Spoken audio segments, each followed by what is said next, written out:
Hello दोस्तों, मेरा नाम है जयप्रकाश और आप सुन रहे हैं रीडर्स जर्नी। आज हम जिस जातक कथा के बारे में सुनेंगे उसका नाम है सिड़ मीमांसा जातक। बोधिसत्व एक समय राजा का पादरी था। वो पूरी तरह से धर्मात्मा था और उसे राजा के आंतरिक घेरे में किसी भी अन्य व्यक्ति के तुलना में अधिक सम्मान प्राप्त था। बोधिसत्व जानना चाहते थे कि क्या ये उनके सद्गुणों के कारण था या केवल एक सम्मानित परिवार से आने के कारण था। इसका परीक्षण करने के लिए उसने राजा के कोषाध्यक्ष के सामने कुछ सिक्के चुरा लिए। बोधिसत्व को गिरफ्तार कर लिया गया और राजा के सामने ले जाया गया। मौत की सज़ा सुनाए जाने के बाद उसने कहा कि वो चोर नहीं था और उसने बताया कि उसने सिक्के अपनी जेब में क्यों रखे थे।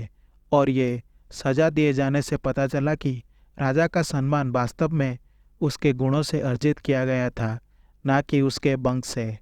अपने अपराध के लिए क्षमा करते हुए बोधिसत्व ने महल छोड़ दिया और हिमालय में एक तपस्वी के रूप में रहने के लिए चले गए। जैसे ही वो महल से बाहर निकले, बोधिसत्व ने देखा कि एक बाज ने कसाई से मांस का एक टुकड़ा छीन लिया और उड़ गया।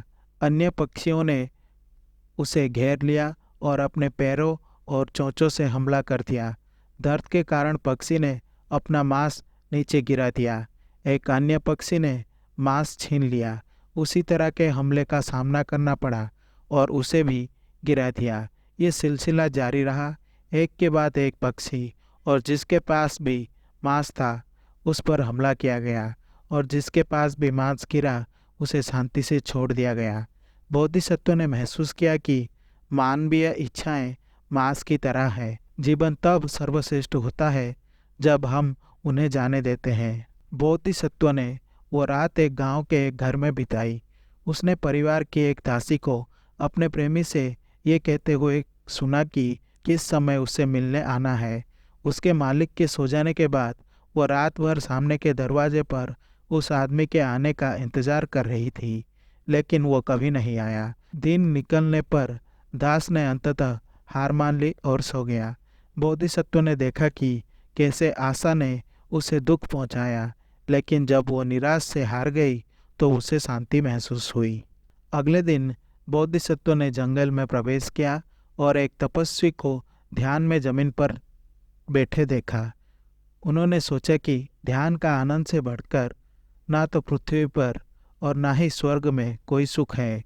एक सन्यासी के रूप में अपना नया जीवन शुरू करते समय उन्होंने इन पाठों को ध्यान में रखा।